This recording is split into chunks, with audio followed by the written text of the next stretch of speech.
If anybody has any concerns about our recording and something that you might say that you don't want to be on YouTube, because all these wind up on YouTube, let me know and I can pause the recording.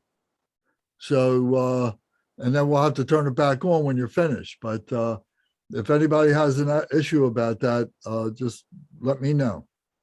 Thank you. So we're going to begin the way we did last week by doing the opening prayers and then just transitioning into some nice spacious sitting for a few minutes until Lance begins. All Mother sentient beings, especially those enemies who hate me, obstructors who harm me, and those who create obstacles on my path to liberation and omniscience. May they experience happiness, be separated from suffering, and swiftly I will establish them in the state of unsurpassed, perfect, complete, and precious Buddhahood. All Mother sentient beings, especially those enemies who hate me, obstructors who harm me, and those who create obstacles on my path to liberation and omniscience. May they experience happiness, be separated from suffering, and swiftly I will establish them in the state of unsurpassed, perfect, complete, and precious Buddhahood. All Mother sentient beings, especially those enemies who hate me, obstructors who harm me, and those who create obstacles on my path to liberation and omniscience. May they experience happiness, be separated from suffering, and swiftly I will establish them in the state of unsurpassed, perfect, complete, and precious Buddhahood. Thus, until I achieve enlightenment, I perform virtuous deeds with body, speech, and mind. Until death, I perform virtuous deeds with body, speech, and mind. From now until this time tomorrow, I perform virtuous deeds with body, speech, and mind. Thus, until I achieve enlightenment, I perform virtuous deeds with body, speech, and mind. Until death, I perform virtuous deeds with body, speech, and mind. From now until this time tomorrow, I perform virtuous deeds with body, speech, and mind. Thus, until I achieve enlightenment, I perform virtuous deeds with body, speech, and mind. Until death, I perform virtuous deeds with body, speech, and mind. From now until this time tomorrow, I perform virtuous deeds with body, speech, and mind. In the Buddha, the Dharma, and Sangha most excellent, I take refuge until enlightenment is reached. By the merit of generosity and other good deeds, may I attain Buddhahood for the sake of all sentient beings. In the Buddha, the Dharma, and Sangha most excellent, I take refuge until enlightenment is reached. By the merit of generosity and other good deeds, may I attain Buddhahood for the sake of all sentient beings. In the Buddha, the Dharma, and Sangha most excellent, I take refuge until enlightenment is reached.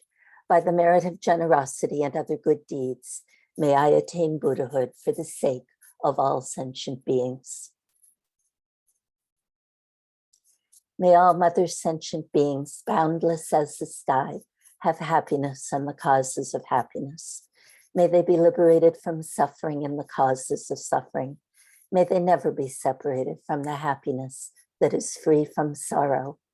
May they rest in equanimity, free from attachment and aversion. May all Mother sentient beings, boundless as the sky, have happiness and the causes of happiness. May they be liberated from suffering and the causes of suffering. May they never be separated from the happiness that is free from sorrow. May they rest in equanimity, free from attachment and aversion. May all Mother sentient beings, boundless as the sky, have happiness and the causes of happiness. May they be liberated from suffering and the causes of suffering. May they never be separated from the happiness that is free from sorrow. and may they rest in equanimity, free from attachment and aversion.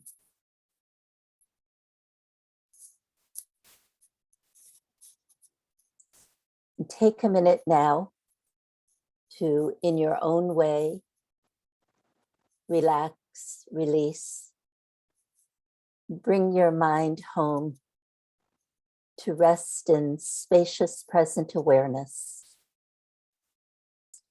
And then to turn your mind within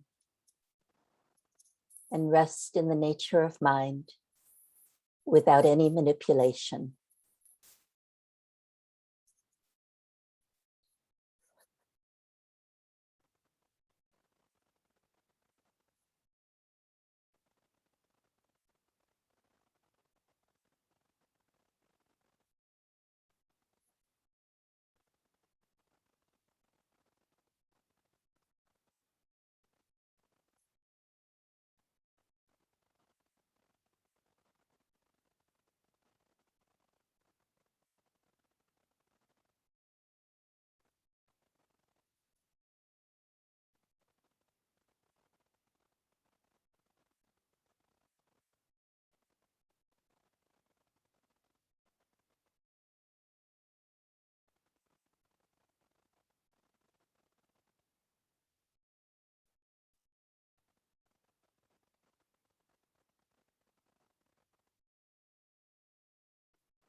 Lance, we can't hear you.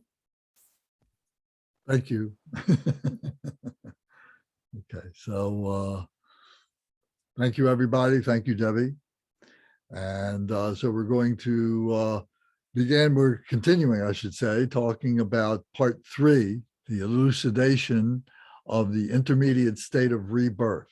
So this is the 6th Bardo that we're talking about. And the former Bardos that we talked about were the Bardo of reality and the Bardo of death. It's related to this, what we might call this afterlife or something like that. So Um, it's important to understand that the whole part of this, the Bardo of reality and this Bardo of becoming or rebirth is really based upon devotion. Devotion that while we were in the Bardo of living, that we were making these practices, making these studies to be very, very, very, very, very important in our lives.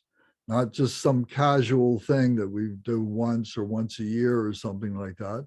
Of course, doing it like that, there's a benefit to it, but it's a very small benefit.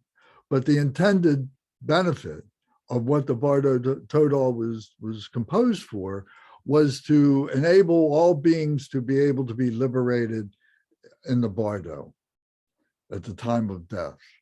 So, and it comes from devotion by saying, I'm going to make time for this. I'm going to make effort for this. I'm going to practice this. I'm going to be devoted to my practice. It doesn't necessarily mean that I'm devoted to my Lama or I'm devoted to the Buddha per se, you know, or some intermediary. It's within yourself that you're doing this, you're devoting yourself to your spirituality. And so it's a very important feature. So I pointed out to you for your assimilation into your practice, that practices need to have that devotion for them to be really, really successful and powerful. What we are trying to overcome is what can be said to be the fault of samsara. So we know samsara is this phenomenal existence. And there's a lot of beauty here. There's a lot of wonderful things that happen here that we really enjoy. But the fault of all the bad stuff that can happen and the fault of all the good stuff that can happen ultimately turns into this ocean of suffering, into this samsara. So we look at the fault of samsara. We could pluralize it and say it's the faults of samsara or something, but it's the general fault of samsara. And we're here to liberate from that, to recognize what that is made of, why it is that it is, and then to be able to liberate from it. So that's an important point.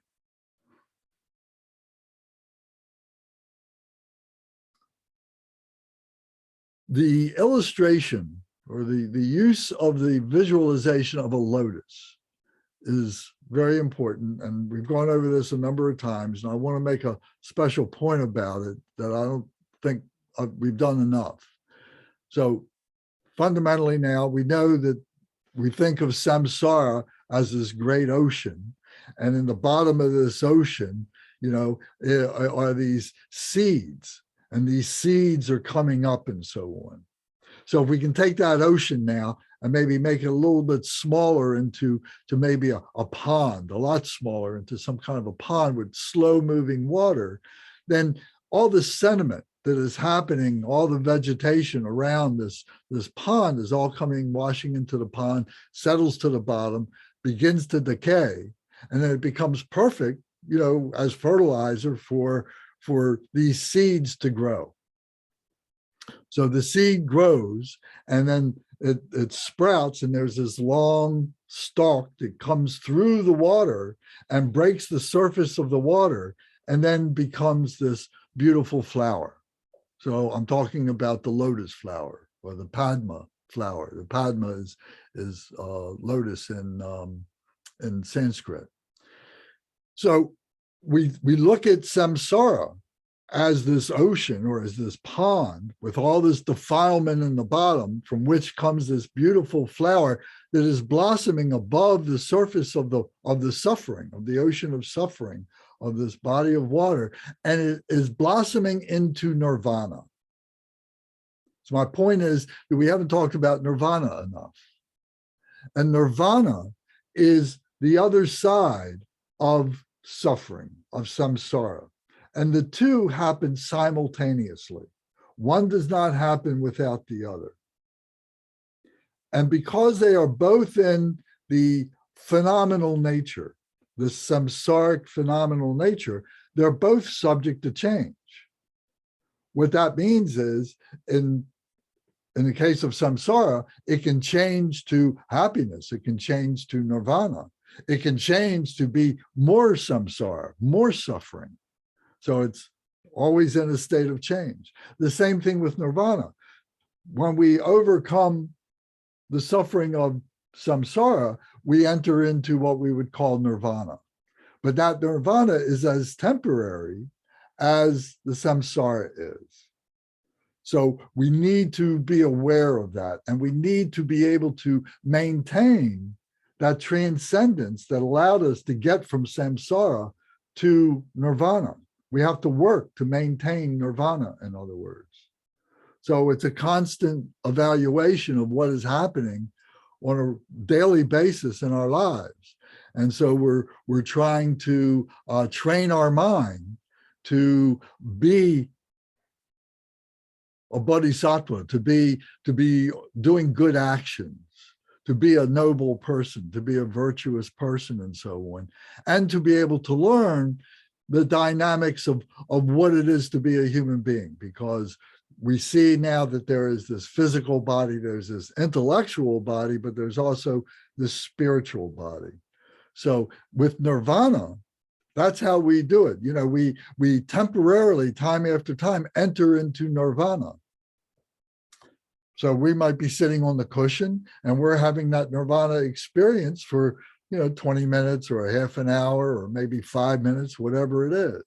And then when we get up, the practice is over and we lose the nirvana. But we can keep that nirvana if we choose, that we are keeping the melody of the mantra with us. We're keeping the meaning of the mantra with us, the meaning of the practice with us, the meaning of the teaching with us. And that stays with us. And it's like a buzz that stays with us. So, it'll last for some period of time, but then it begins to fade. But then maybe the next day we can do another practice, another meditation center, and restore that nirvana. And the more that we do that, the more that we go through those cycles, the more the nirvana becomes our state of mind. It's still subject to being pulled back in some way or another, but it stays more prevalent in our lives than the suffering is probably right now or has been in the recent past. So to understand nirvana and samsara like two sides of the same hand.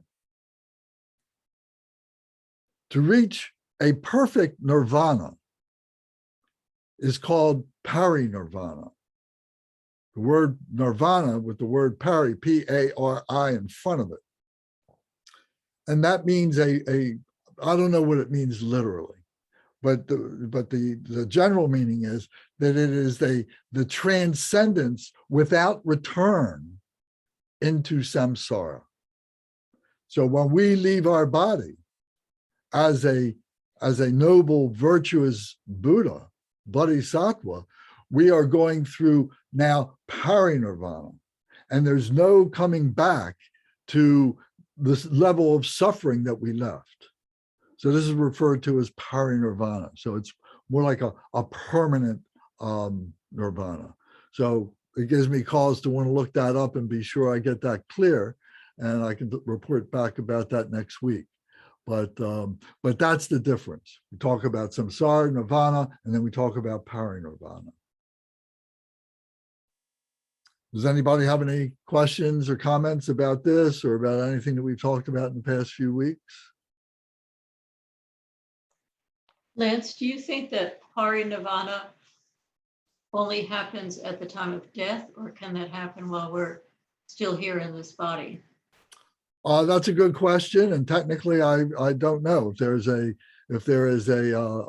detail on that, but it's an interesting question. I'll look it up and some of the books I've got and see what I can find out about that.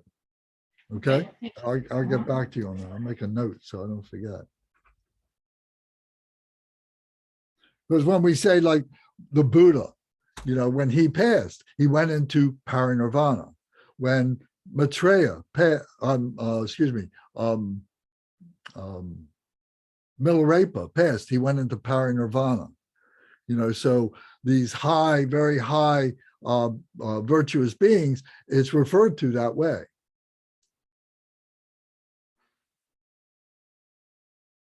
All right, so we want to continue along with part 3, talking about the methods of reversal. To get our mind stream back together again, I would like to recite this prayer that begins on page 171 and goes through to page 173. So it's not that very long.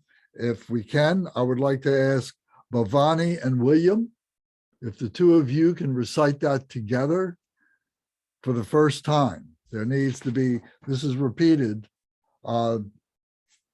Excuse me, wait a minute. Sorry. No, just repeat it one time. You recite it one time. Then we're going to do a short Om Mani Padme Hum Shri mantra recitation, because I think it's important to be able to stabilize this in our minds, to try and get the melody right, try and get the feeling right, and so on. So we're going to do it 7 rounds of the eight recitations in each round. So it won't take long, but it'll help us to center our mind on what it is that we're about to learn and discuss. So William and Bhavani, when you're ready, please begin.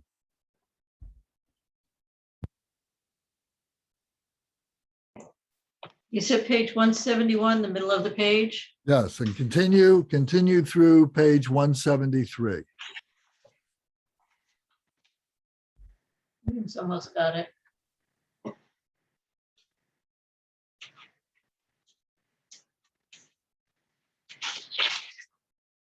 Okay. No page. Recite each day. O child of Buddha nature, Ricky Boo. In short, since your awareness during this intermediate state lacks any material support, it is light and volatile, and therefore, whatever virtuous or non-virtuous perceptions arise, these are very powerful.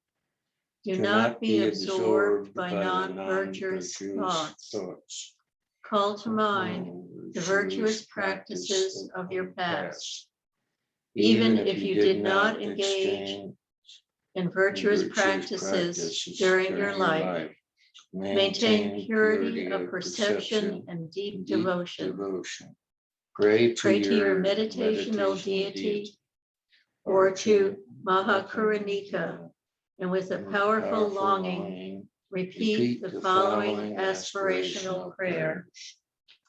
Now, when I roam alone, separated from my loved ones, and myriad images of emptiness arise, naturally manifesting, may the Buddhas quickly release the power of their compassion, and may the fear of the awesome and terrifying intermediate state be annulled.